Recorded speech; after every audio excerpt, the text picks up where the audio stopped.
No robots were used in this next story because we don't have that kind of budget. But we do have our own nature stories close to home, and we'll be covering these on Science Matters. Tonight, the story's about the Trumpeter Swans. They're back. Now, for those who follow these kinds of things, that's kind of old news. But it's still kind of good news.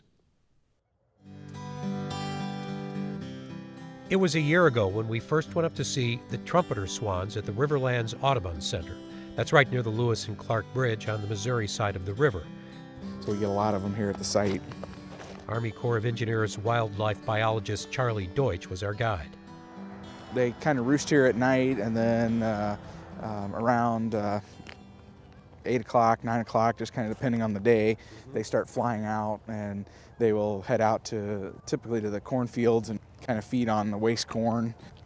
They're a magnificent bird. They're the largest waterfowl in North America, and so people like to watch them. They have a really cool trumpeting call when they fly, and so they're quite a draw.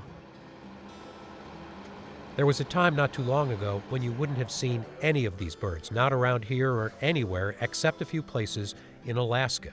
They had disappeared nearly to extinction, victims of hunting, not so much for food as for feathers, and to the disappearance of their habitats, natural wetlands. But about 30 years ago, there were efforts to bring them back, hatching, raising, and releasing the Trumpeter Swans. In the winter of 1991-92, we had 5 young Trumpeter Swans that had been released from Wisconsin that showed up on one of our marshes. How many did you get this year? We had around 1,000. We couldn't get an exact number because there's so many of them, but yeah, just the largest number we've had here at Riverlands since we started seeing them. They're still watching and counting, and this year the Trumpeter Swans have come back in similar numbers from the north. It used to be the eagles were definitely the big draw here, and they still are, but as the Trumpeter Swans have made a significant comeback, we've seen more and more of them. The public is a lot more interested in seeing the swans.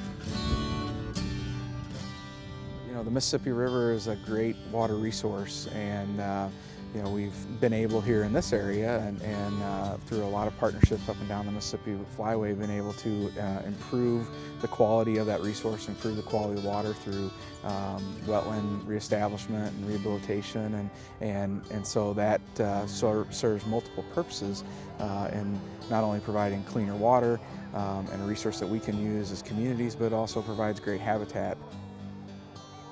It's really a neat thing, and to have the asset here in the St. Louis region, right here at the confluence of the Missouri and the Mississippi River with Riverlands, and there's so many other great restoration projects, Columbia Bottom Conservation Area, and the Pat Jones Confluence State Park, and that sort of thing. I mean, we've got a really nice patchwork of restoration projects that have occurred in the last 20 years or so here. Yeah, and they wouldn't be here if we weren't maintaining this, I guess. That's right. Yeah.